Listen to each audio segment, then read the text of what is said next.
which makes reading, holding a book, or turning a page difficult or impossible. The content is copyrighted by the respective publishers. For more information, please visit us on the web at nfradioreading.org. Hello, this is Paul Denning, and for the next hour, I'll be reading from current issues of the Lockport Union-Sun Journal on the Niagara Frontier Radio Reading Service. This is from the issue of Saturday and Sunday, April 18th and 19th. Housing debate. Concerns over subsidized units downtown clash with federal protections. This is written by Heidi Truschell Light of the Lockport Journal.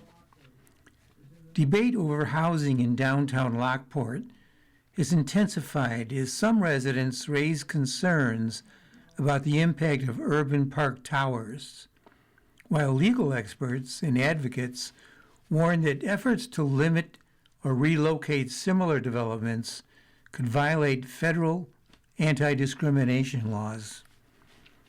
In a letter to this newspaper about urban park towers in February, Dennis Teixeira wrote, "While affordability remains a key feature, earlier references to active supervision, structured community programming, and robust on-site management have largely disappeared. Local observers increasingly question whether 77 Main's problems stem from its location, tenant composition, or lapses in oversight. A building once designed for independent older adults now appears to concentrate high-need tenants downtown without the supervision or services those tenants require."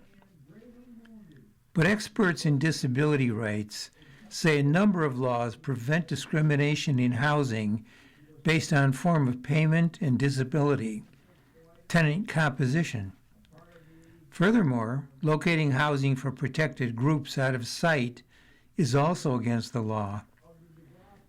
Redirecting a project out of a zone is a discriminatory act, explained Grace Andriette, Senior Assistant Supervising Attorney for Neighborhood Legal Services Housing Unit in Buffalo. The Fair Housing Act would bar discrimination in the zoning, sale, and rental of housing. Downtown issue.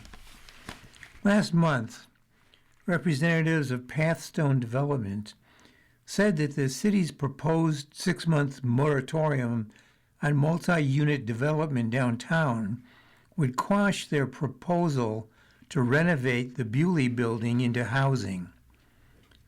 Several speakers at City Hall against the moratorium questioned whether the proposed law was meant to drive Pathstone away, despite city zoning that allows apartments.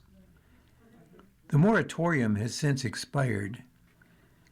Quotes, "To treat any housing that specifically provides subsidy or a benefit to people with disabilities, to treat that housing differently, even in terms of a zoning law, or only to allow a developer to place a building on the edges of town, would violate that," Andriette said. If they attempted to place housing for people with disabilities on the edge of town, I think they could be open to a lawsuit by people who would be impacted by that decision, which could be a disability advocacy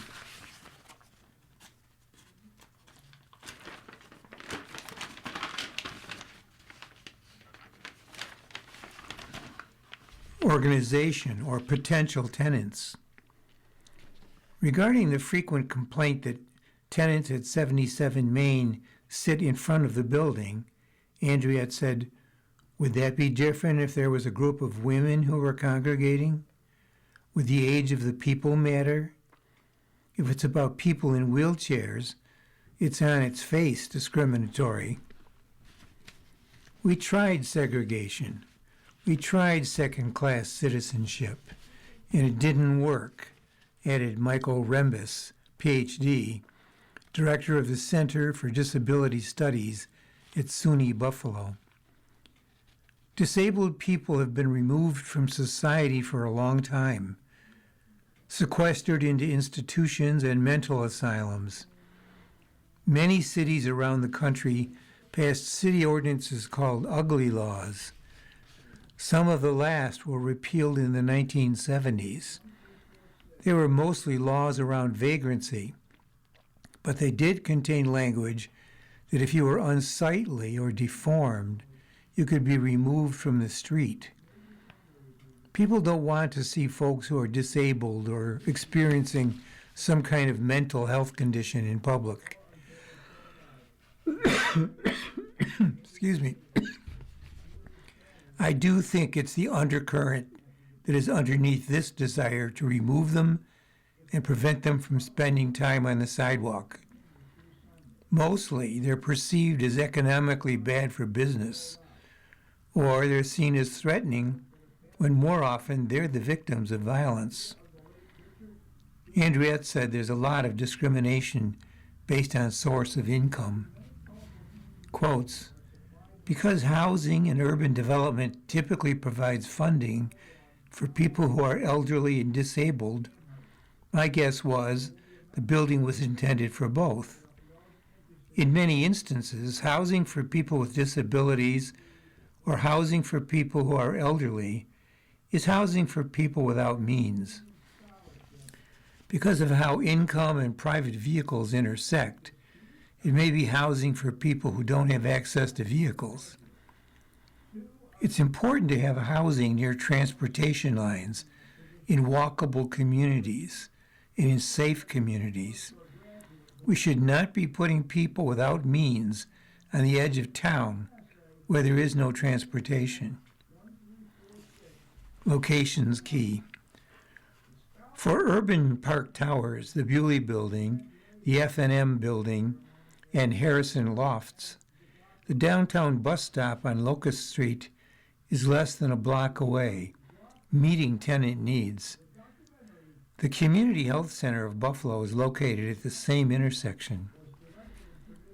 Quotes, developments should be centrally located and near employment opportunities because, yes, people with disabilities work, and near schools because, yes, people with disabilities have children, Andriette said. The requirement to provide the least separate and restrictive setting for people with disabilities was established in law in the 1980s in the Fair Housing Act and the Americans with Disabilities Act. Then, in 1999, the U.S. Supreme Court issued the Olmstead decision, which established that unjustified segregation of persons with disabilities constitutes discrimination in violation of the Americans with Disabilities Act. The court held that public entities must provide community-based services to persons with disabilities. The decision defended the right of people with disabilities to live like the average person. Tom Sy, a retired Town of Lockport IDA coordinator and former executive director of Aspire, a developmental disabilities nonprofit, said, regardless of one's disability, you want them to live as independently as possible in the least restricted setting. You're close to shopping, offices, and other things. Short of living in a place like urban park towers, they end up living in a facility with a higher level of support. The whole system is trying to push toward maximum independence. Elena Linick, Director of Operations for OAHS Urban Park Towers, LLC, said, we are not public housing. We are low-income housing. That's the difference between city-owned properties and those that are governed by HUD and low-income tax credits.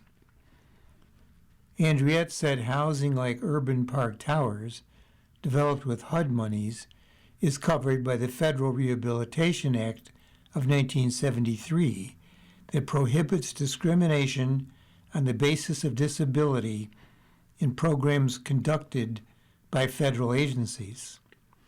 Quotes, so you could look at any number of protected classes, Andriette said. Are we concerned about people congregating because of their race, religion, ethnicity, or disability? If the concern about congregating is based on any of those demographics, it's a protected activity.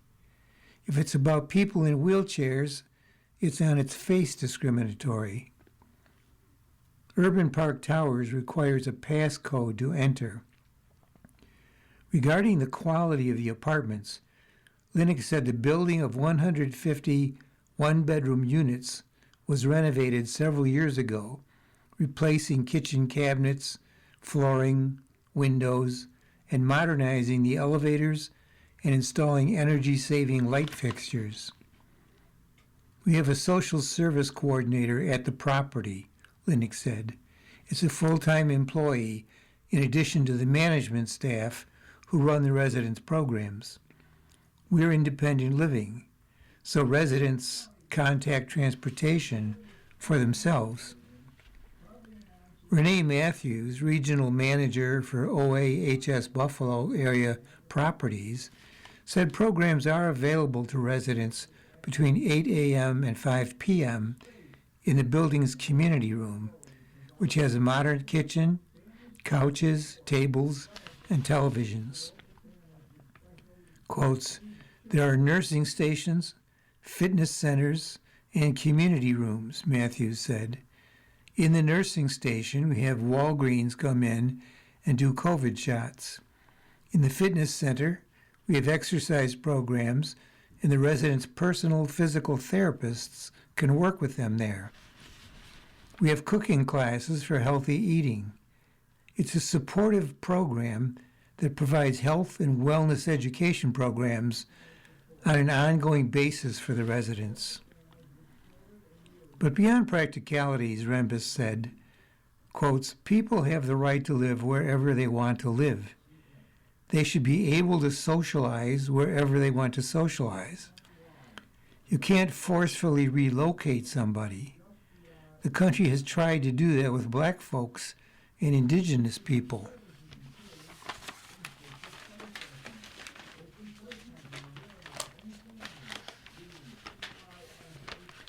Next article is from the Associated Press. Traffic and trepidation could keep gas prices from dropping quickly. New York. After U.S. President Donald Trump and Iran's foreign ministry said the Strait of Hormuz was fully open to commercial vessels after almost 7 weeks of war, oil prices plunged 10%, and the stock market rallied Friday. Motorists, hoping for relief at the pump, wondered how quickly gasoline prices might fall once oil tankers stuck in the Persian Gulf were moving again. A gallon of regular gasoline cost $4.08 on average in the U.S. Friday, which was 37% more than before U.S. and Israel attacked Iran, but down a few cents from a week ago. But when gas prices spike, they don't typically drop as quickly as the cost of crude. Even if Iran keeps the waterway open in the face of a U.S. blockade of its vessels, it still could take months for fuel prices to return to levels resembling those enjoyed before the war began, February 28th, energy experts said. The slow speed at which oil tankers travel from ports to refineries, lingering security concerns, traffic in the Strait, and damage to energy infrastructure in the Middle East are all playing a role in the elevated price of gasoline. Quotes, the historical observation is that gasoline prices rise quickly but fall slowly, regardless of the particular causes of the increase, said Mark Barteau, a professor in the Department of Chemical Engineering at Texas A&M University. In this case, one has to take into account the time it takes for the steps that have to happen once tankers sail through the straits. For example, sailing time to refineries on other continents, time to ramp up refinery operations, and time to transport some refined products by tanker to the continent where they will be used, Bartow said. There's also a tendency to hedge bets because of doubts about whether and how quickly that restoration might occur, and whether further disruptions are possible along the way. Nevertheless, some energy analysts were optimistic that gas prices would gradually decline. Gasoline prices were already falling slightly after last week's announcement of a 2-week ceasefire between the U.S. and Iran, according to Motor Club Federation AAA. Following the Strait of Hormuz announcement, oil prices fell by $10 to $12 per barrel, which generally translates into a decrease of 25 or 30 cents per gallon of gas, said Michael Lynch, Distinguished Fellow at Energy Policy Research Foundation, a nonpartisan research institution focused on energy and economics. Quotes, that doesn't happen overnight, but within a week or so, we could be down 50 cents a gallon easily if this holds, Lynch said. And part of it is, there's a lot of tankers ready to go, and if they all come out, then that balances the market very quickly. In the wake of Friday's news, every state will start seeing gas price decreases accelerate at a pace of probably 1 to 3 cents a gallon for every day or two, said Patrick DeHaan, head of petroleum analysis at GasBuddy, in a webcast. And that could continue for at least a couple of weeks. DeHaan estimated that the national average for a gallon of regular gas could reach $3.45 to $3.65 by Memorial Day. But he acknowledged that returning to lower prices could take a while. It might take until later this year or early next year to really fully normalize and for some of these surcharges and impacts to reverse and disappear, DeHaan said.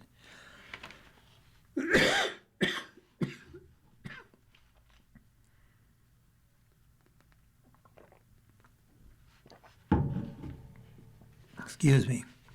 If an agreement to end the war is reached, it could take at least 4 months for shipping through the Strait of Hormuz to go back to normal, said Patrick Penfield, professor of supply chain practice at Syracuse University. Next article comes from Rochester. Local man indicted on child porn charges. A federal grand jury this week returned an 11-count indictment against a Lockport man accused of making child pornography. Damon Singleton Spencer, 33, was charged with enticement of a minor, 3 counts of production of child pornography, and 7 counts of possession of child pornography. The U.S. Attorney's Office said conviction on the charges carries a mandatory minimum penalty of 10 years in prison. According to the indictment, between June 2019 and November 2022, Singleton Spencer coerced a juvenile to engage in sexual activity, then on 3 more occasions coerced the juvenile to engage in sexually explicit conduct for the purpose of producing a visual depiction of the conduct. In addition, in February 2024, Singleton Spencer possessed 3 hard drives, a desktop computer, an SD card, a gaming computer, and a cellular telephone that all contained images of child pornography. The indictment resulted from an investigation by the FBI and the Niagara County Sheriff's Office. Singleton Spencer was arraigned before U.S. Magistrate Judge Michael Romer.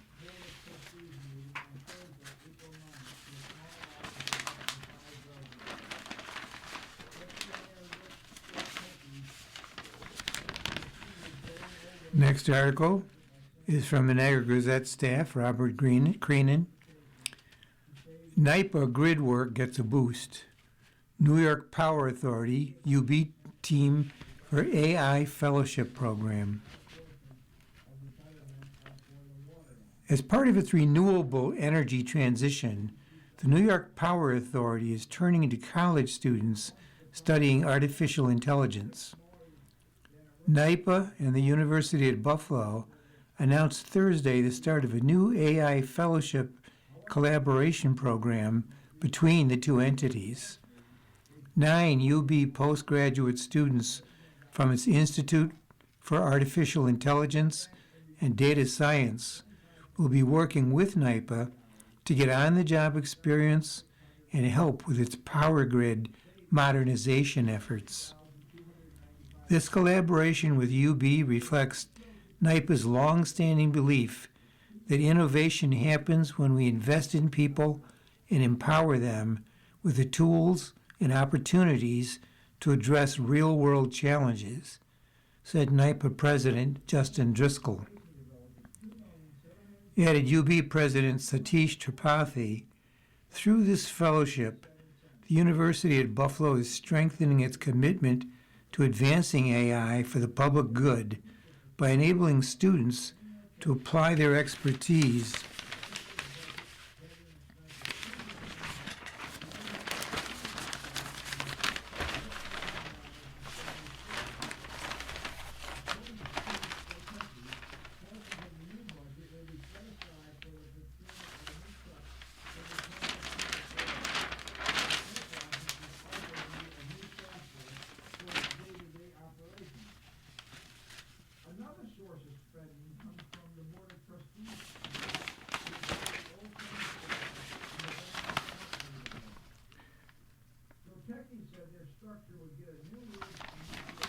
Sorry, I lost my place, or the page that it was indicated to be continuing this story doesn't have it.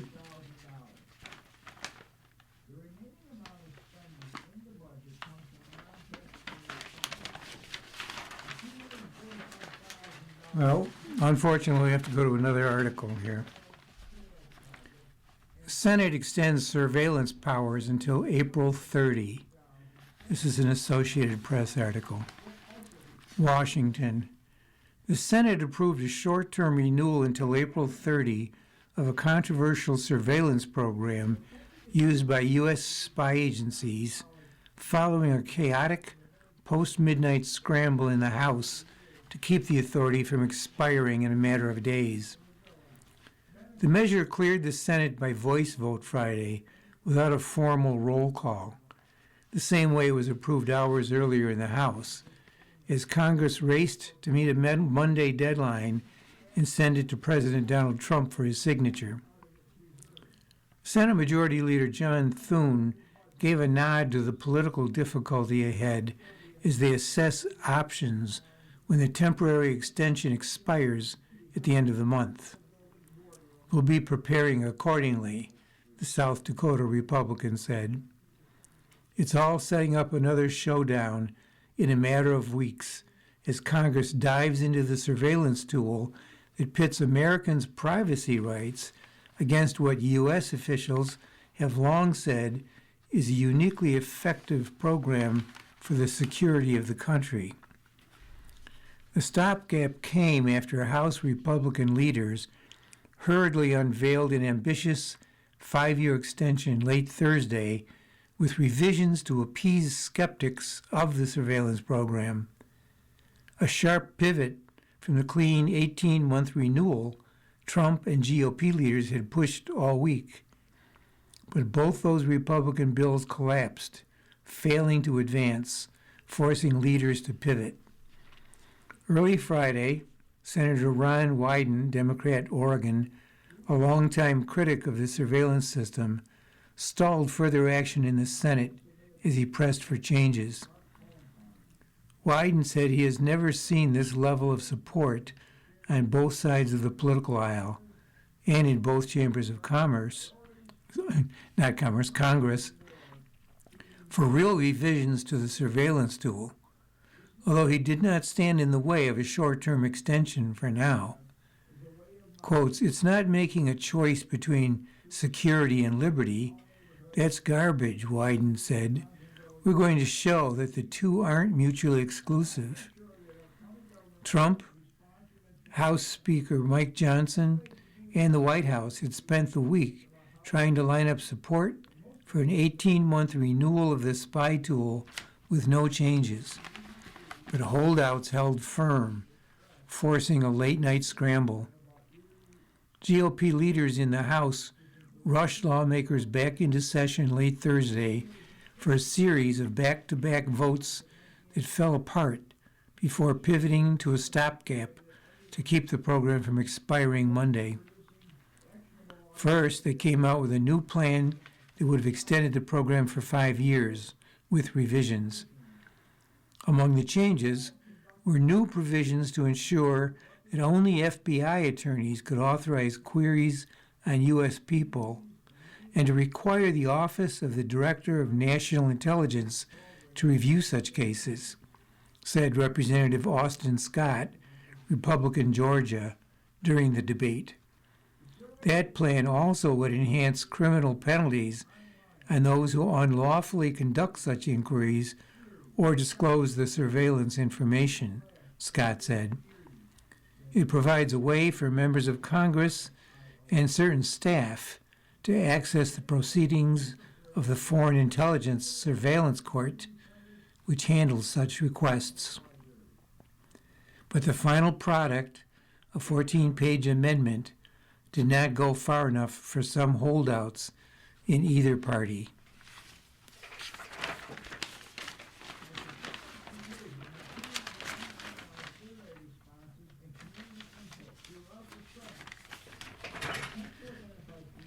Next article was written by Heidi Truschell Light of the Lockport Journal.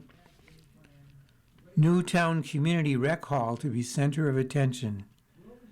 Dedication, tours, and more a part of Wednesday morning's celebration. The town of Lockport will celebrate the grand opening of its new community recreation hall at 6570 Dysinger Road on Wednesday, in what was formerly the Carpenters Union Hall. The ribbon cutting will take place at 11 a.m., with activities including a flagpole dedication, tours, and refreshments. It's a real community asset that can be used by town employees and our residents, said Patricia Dufour, Coordinator of Economic Development for the town, whose office is located in the building. Veterans groups and the Dale Association can meet there, as well as other organizations. As liaison for Parks and Recreation, we're excited about all the things we're going to do over there, added Darlene DiCarlo, town board member. Town Supervisor Mark Crocker said there are numerous benefits to the new building. We have a first-rate industrial development agency that looks professional and makes a great impression on potential customers, Crocker said. The community center can be headquarters for many activities, including library programs, conservation groups, scouting activities, and more. It's a great win-win, he said. Work started last summer to renovate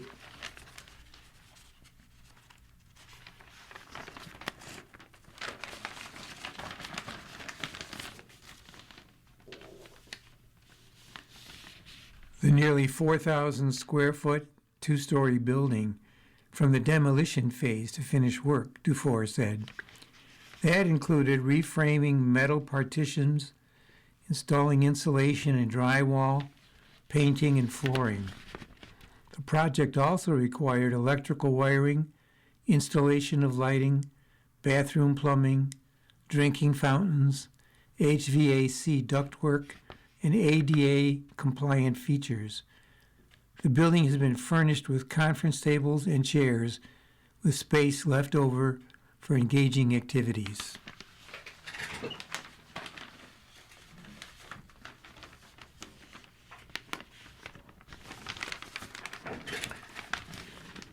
Turning to the opinions pages, here's an opinion of commentary from Stephen Roberts. Morality still matters. Vice President J.D. Vance, a recent convert to Catholicism, berated Pope Leo XIV about his doctrinal duties.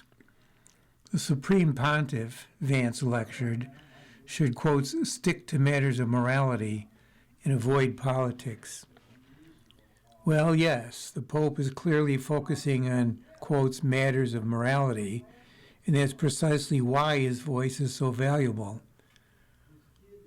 When Leo laments the bombing of civilian targets in Iran or the mistreatment of immigrants in America, he emphasizes values that President Trump openly derides and dismisses.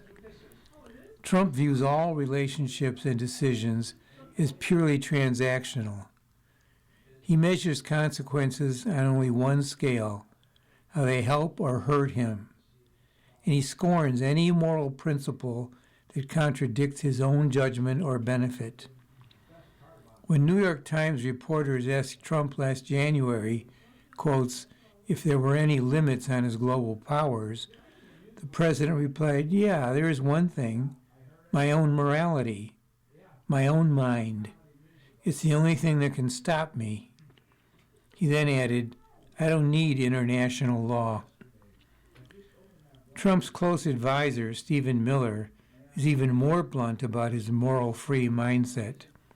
Quotes, we live in a world, in the real world, Jake, that is governed by strength, that is governed by force, that is governed by power, he told CNN's Jake Tapper. Force and power have always been a primary part of politics.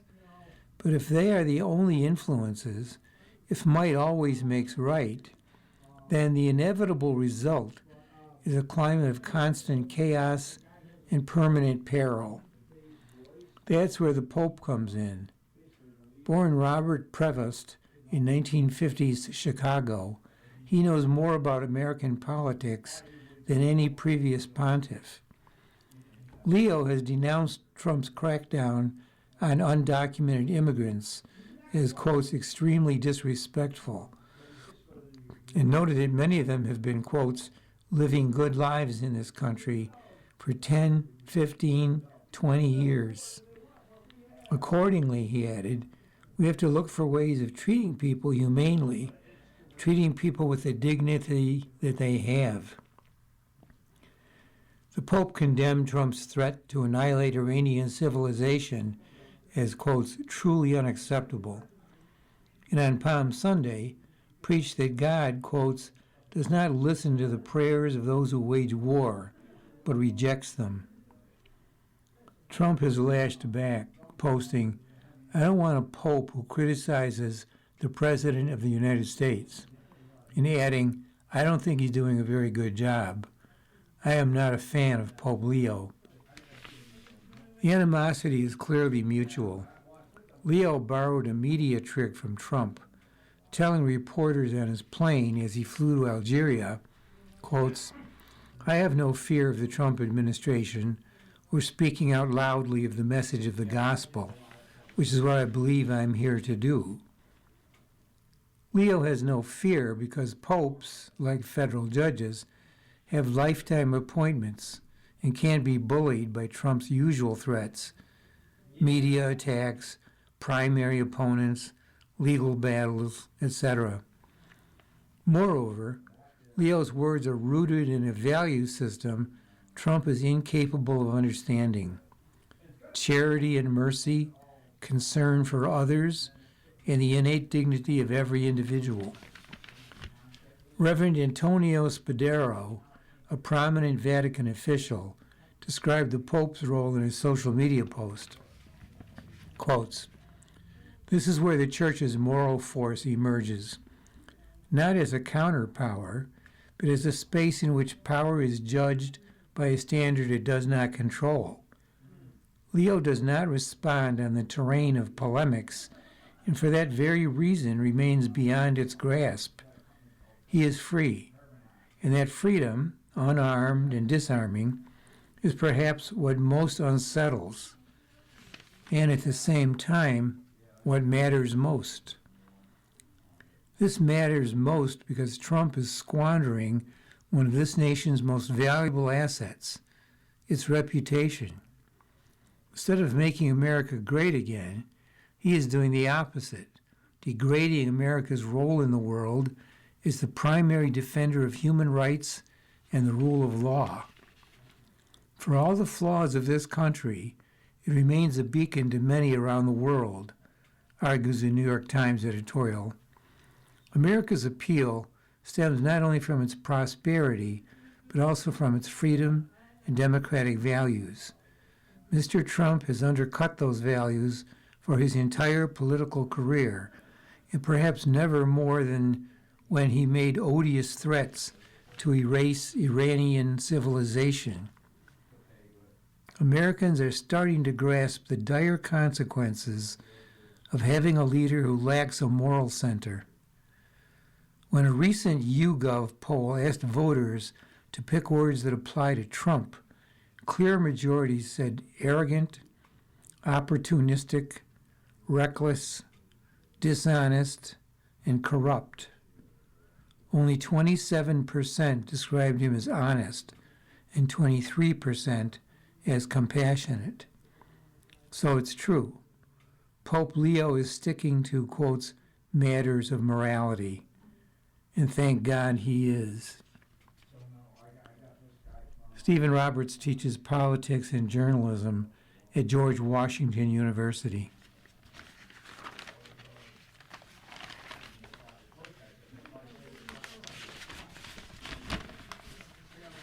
Another opinion is commentary from Randy Bratt. Randy Bratt is the Niagara County legislator, Republican from North Tonawanda, and is the legislative majority caucus leader. Upstate's continued population loss is no surprise. I found recent articles on the continued population loss of upstate New York, including Niagara County, to be disturbing yet not surprising. One only need to spend a little time talking with family and neighbors to hear their frustration on the skyrocketing cost of living in New York State. Indeed, there is outright contempt for the policies of Governor Hochul and legislative leaders who are making it harder and harder to live a productive life in New York State. The fact of the matter is that you will hear local residents say over and over again, I love the seasons of Western New York. I love the people. I love everything about it here, except being a part of New York State. On issues like utility rates, taxes, climate policy, and much more, people have had enough. When you look a little further into the census numbers, it shows the largest loss of population is from Niagara Falls, a city that has been in perpetual fiscal distress, and yet the state never seems to be able to do anything about it. Niagara Falls gets a pittance in casino revenue, is home to the biggest revenue generator of a state park, but gets none of that, and sees power from the Niagara Power Project go elsewhere. It's not a stretch to say Niagara Falls has been used and abused by New York State. Of course, the state always talks a good game about Niagara Falls, but that's about it. Consider 2 decades ago, the state created the USA Niagara Development Corporation. This was supposed to be the game changer, a state agency charged with solely jump-starting development in Niagara Falls. Let's be honest, it has accomplished absolutely nothing other than fund some very nice patronage jobs. It is an abject failure by any reasonable measure. Allow me to provide a few additional trends that did not make their way into any of the census articles. In 2020, there were 50,377 registered Democrats in Niagara County.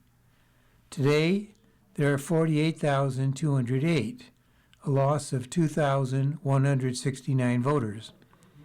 By contrast, in 2020, there were 44,376 Republicans, and today there are 49,755. That's a gain of 5,379.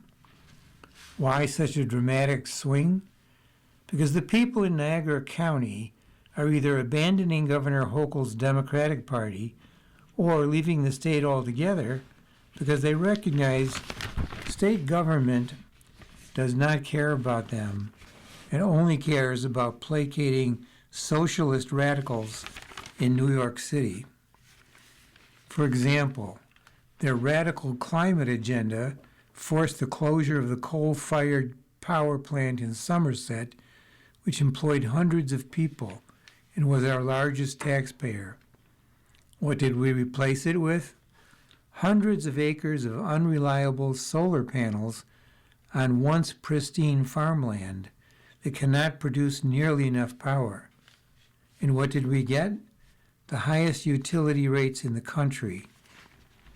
And the state energy grid still relies on fossil fuels, including coal, except now we buy that power out of state at a premium cost. So Hochul's energy policy costs us more, did nothing to improve the environment, and put the energy grid at risk. And this is just one of 100 policies that simply ignore common sense. Many of us have a deep affinity for this community and are going to continue to fight the fight. Amazon will open this year, bringing 1,000 jobs to the town of Niagara. There's major construction at the aforementioned former power plant that will see the rebirth of that site. We continue to do our best locally to be attractive for investment and create opportunity. But when you have downstate socialists who couldn't pass high school economics in charge of much of state government, is it any surprise people are leaving?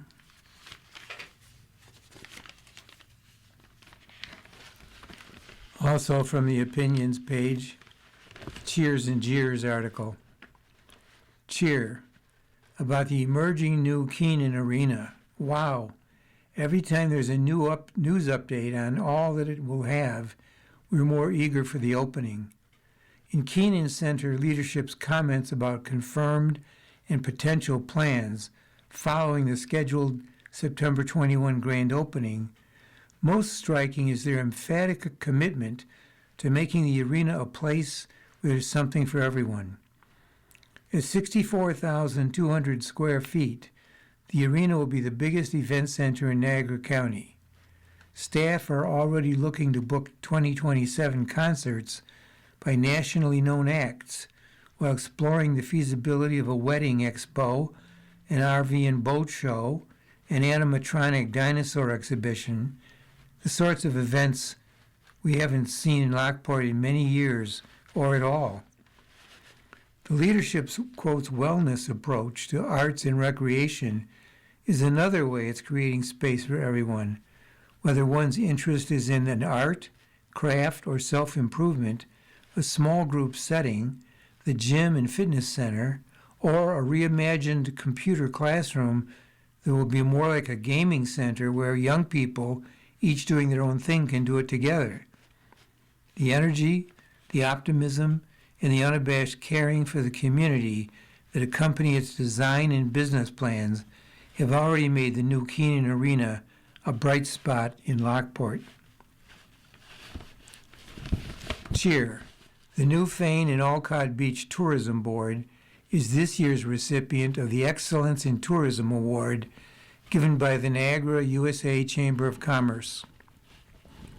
Considering all that the 10-member board does to promote and help build up New Fane Alcott, we can't think of a more deserving recipient.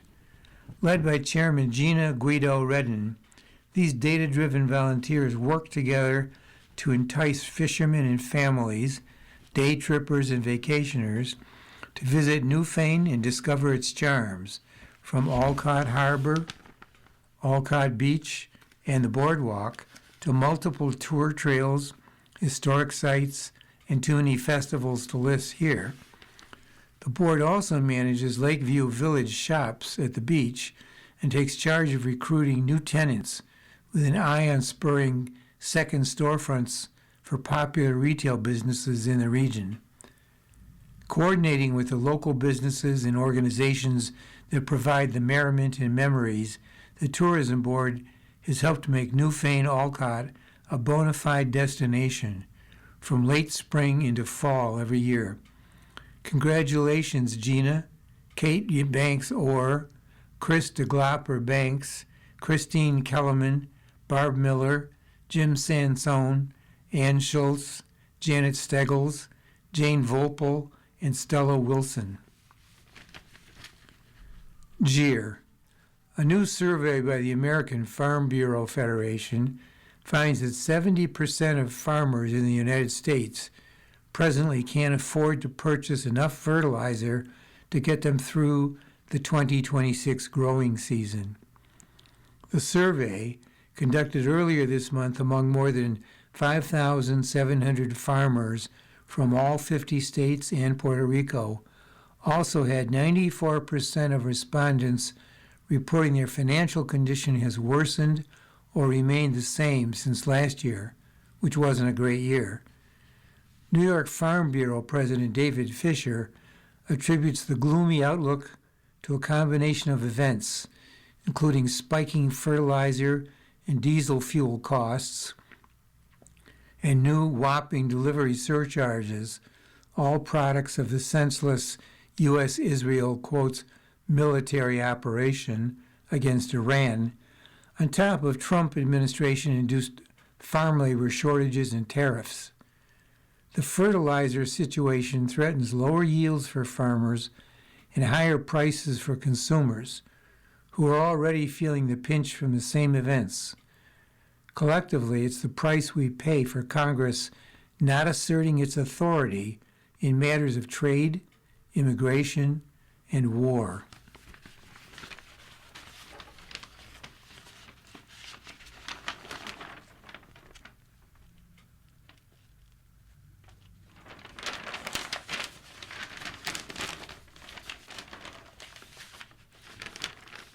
Turning to the features section of the newspaper, Niagara Discoveries by Anne-Marie Linneberry. The end of the line for the Dole Moore Barnett House. This week continues the history of the Dole Moore House at 52 East Avenue, Lockport. A new name could be added to its lineage, that of Benjamin Barnett. When William Moore passed away in September 1911, his live-at-home daughter, Helen, had died less than a month earlier. He left two other married daughters living in Lockport. The house was put up for sale and purchased by Benjamin Barnett, who at the time had a wife and two adult children. Barnett was born on Chestnut Ridge Road in the town of Royalton in 1868. His parents, Geoffrey and Elizabeth Frost Barnett, had emigrated from England in 1849. They lived in Orleans County before moving to Hartland and then settling on a farm on the south side of Chestnut Ridge Road between Cottage and Hollenbeck Roads after 1865. Not much could be found about Barnett's early life. He married Augusta Carderley, also of Royalton, on June 25, 1890, at her sister's home in Gasport. The couple had two children, Gertrude in 1891 and Elton John in 1893. Yes, his name was Elton John. By the early 20th century, Benjamin and his brothers owned 4 farms on the opposite side of Chestnut Ridge Road, raising cattle, keeping additional livestock, and growing hay, wheat, and other grains. By the time Barnett bought the Dole Moore house, He was already a well-known farmer and cattle dealer.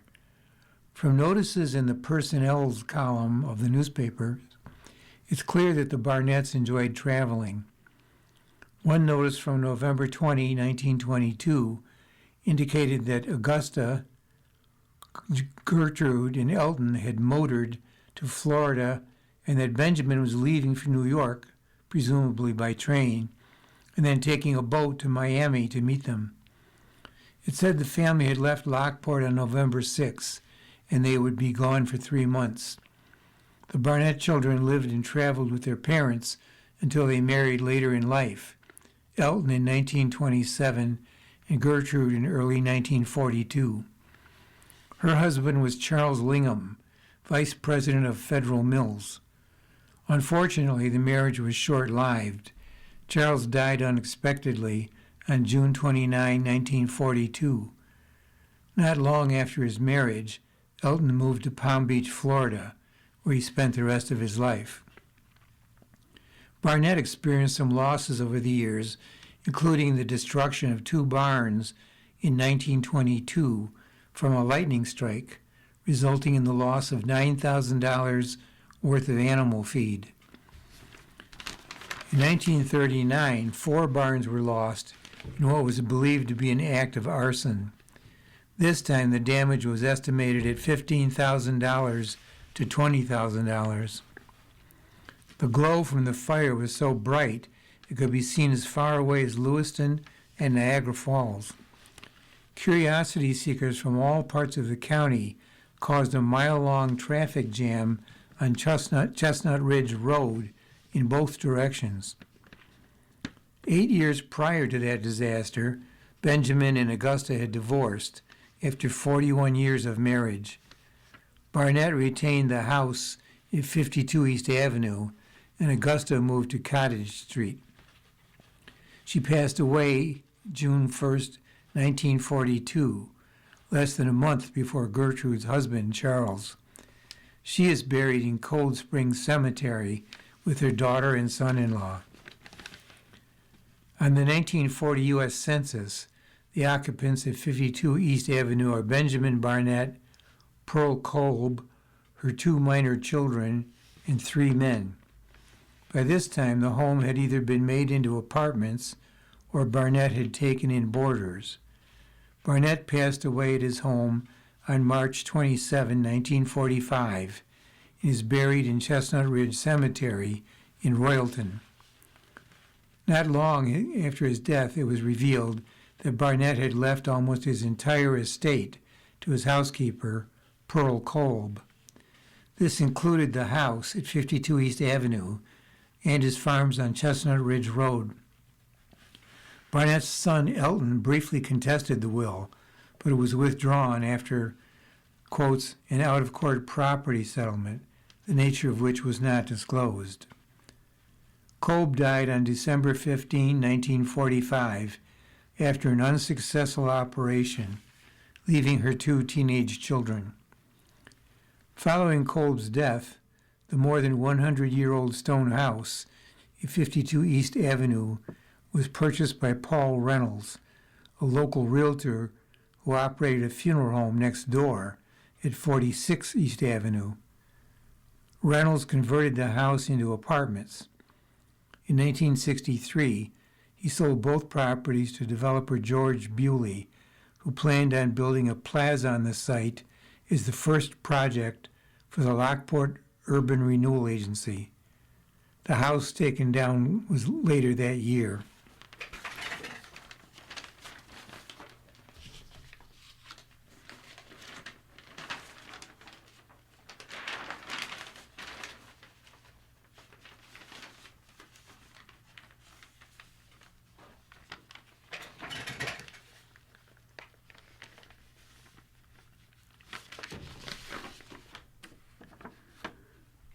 You've been listening to a reading of articles and features from current issues of the Lockport Union-Sun Journal.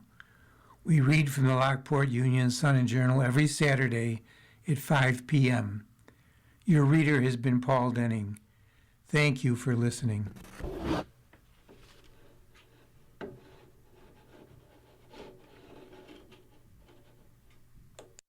Coming up next in the Niagara Frontier Radio Reading Service, we have a reading of the Wall Street Journal Off-Duty section. At 7 o'clock, we got Harper's Magazine, and at 8 o'clock, we have Sports Illustrated. Stay tuned for these readings and more throughout the day. You're listening to the Niagara Frontier Radio Reading Service. Radio readers broadcast daily readings 24 hours a day of newspapers, magazines, and books to area people who are blind or have a print disability who are provided reading radios. Our broadcast signal is provided at no charge by WNED. Radio reading broadcasts throughout the city of Buffalo, western New York, and southern Ontario's Niagara Peninsula. For more information on the Niagara Frontier Radio Reading Service, call us at 716-821-5555.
The following program is intended for listeners who are blind, have low vision, or have another print disability, which makes reading